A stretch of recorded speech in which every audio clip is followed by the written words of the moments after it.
Hello दोस्तों, मैं हूं अंजू और स्वागत है आप सभी का मेरे यूट्यूब चैनल अंजूस टेरेस गार्डन में। दोस्तों, उम्मीद करती हूं कि आप सब बहुत अच्छे से होंगे और आपके पौधे भी बहुत अच्छे से होंगे। दोस्तों, अभी सुबह का 6 बज रहा है और मैं आई हूं अपनी टेरेस पर। तो आज मुझे ये जो मेरे ये 3 पौधे हैं, इनमें फूल दिखाई दिए। तो मुझे लगा मेरा जो भी एक्सपीरियंस है, मेरे पास जो भी जानकारी है इस पौधे के बारे में, तो मुझे आप सभी के साथ इसे शेयर करना चाहिए। तो दोस्तों, शुरू करती हूँ।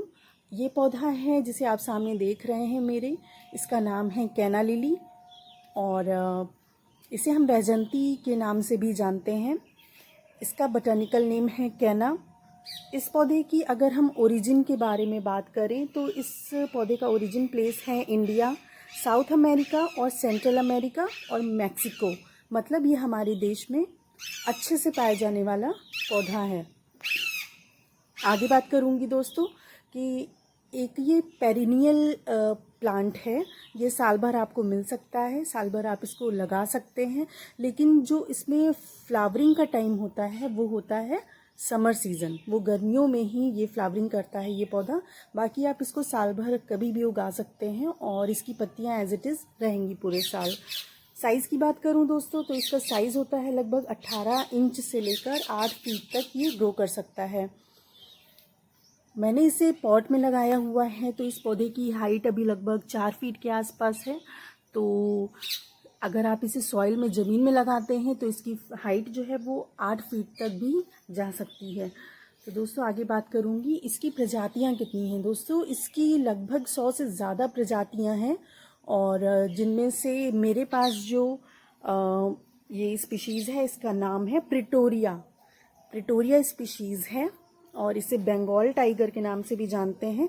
इसके पत्ते दोस्तों दिखाई दे रहे होंगे आपको कि पीले और हरे रंग के ये धारीदार पत्ते हैं और इनके ऊपर जो फूल हैं वो नारंगी रंग के होते हैं।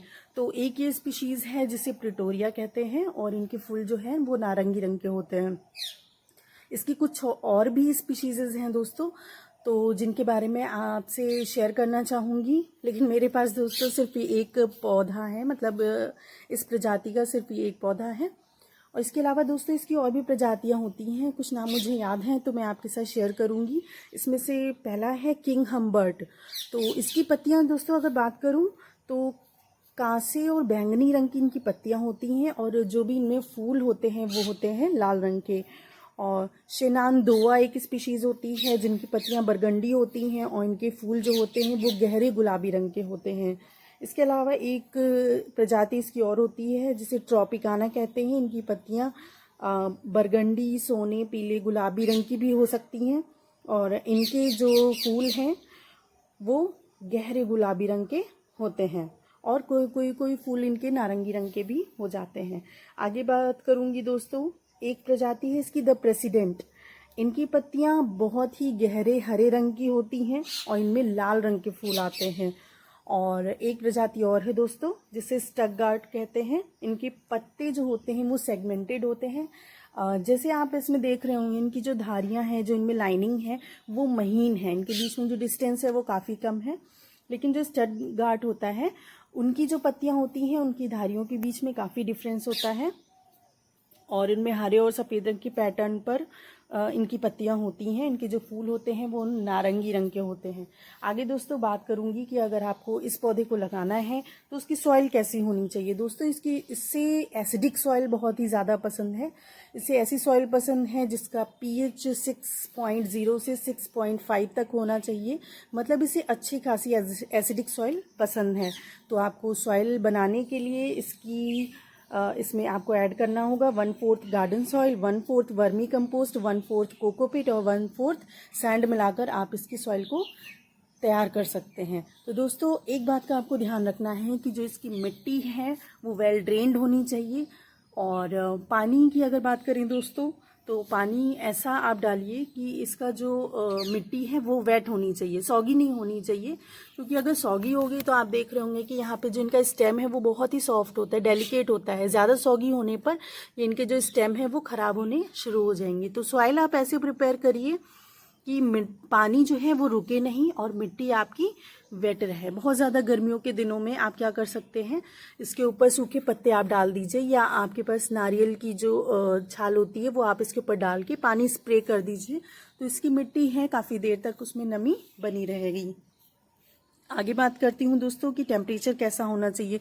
दोस्तों ये अच्छी धूप में आप इसको बाहर रख सकते हैं, और बस ध्यान रखना है बहुत ज़्यादा अगर गर्मी है आपके यहाँ तो आप इस पर पानी का स्प्रे कर दीजिए, और कोशिश करें कि इसकी जो मिट्टी है वो सूखने ना दें, तो ये पौधा अच्छे से आपका फ्लावरिंग करेगा।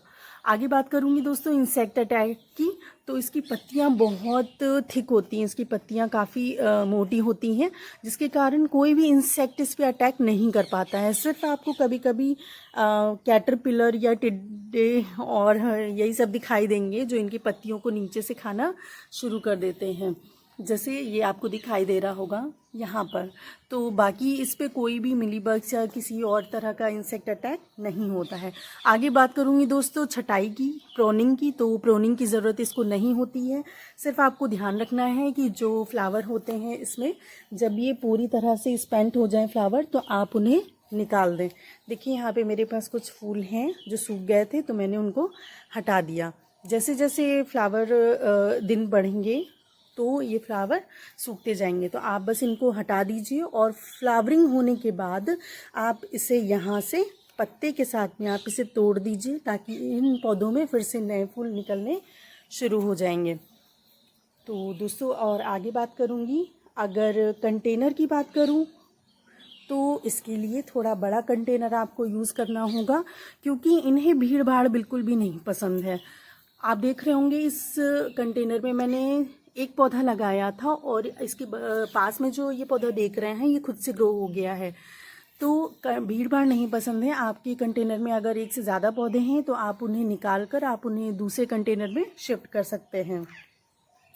तो भीड़ भाड़ बिल्कुल नहीं पसंद है। और फर्टिलाइज़र की बात करूं अगर दोस्तों, तो ये बिग फीडर प्लांट हैं, इन्हें फर्टिलाइज़र बहुत अच्छा लगता है, बहुत खुश होते हैं ये फर्टिलाइज़र को पाकर, और ब्लूमिंग बहुत अच्छे से करते हैं। तो आप हर महीने में आप एक मुट्ठी वर्मी कंपोस्ट दे सकते हैं। इसके अलावा अगर आप लिक्विड फर्टिलाइज़र यूज़ कर रहे हैं तो आप 15 दिन में एक बार लिक्विड फर्टिलाइज़र को यूज़ कर सकते हैं। दोस्तों अब बात करूँगी कि आपको प्रोपगेशन कैसे करना है। तो प्रोपगेशन इसका राइजोम से होता है। बसंत ऋतु में या फरवरी के महीने में, फरवरी मार्च के महीने में इनमें राइजोम्स होते हैं सॉइल में। तो आप इनके राइजोम्स को बहुत सावधानी पूर्वक निकालिए ताकि उनको कोई नुकसान ना हो, और अलग अलग कंटेनर में आप उनको लगाइए और आपको नए पौधे मिल जाएंगे। बस आपको ध्यान रखना है कि एक कंटेनर में सिर्फ एक पौधा लगाएं।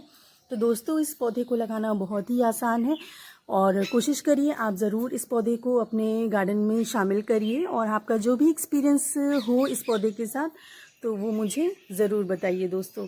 तो तब तक के लिए मिलती हूँ अगले वीडियो में दोस्तों। तब तक के लिए बाय बाय, हैप्पी गार्डनिंग।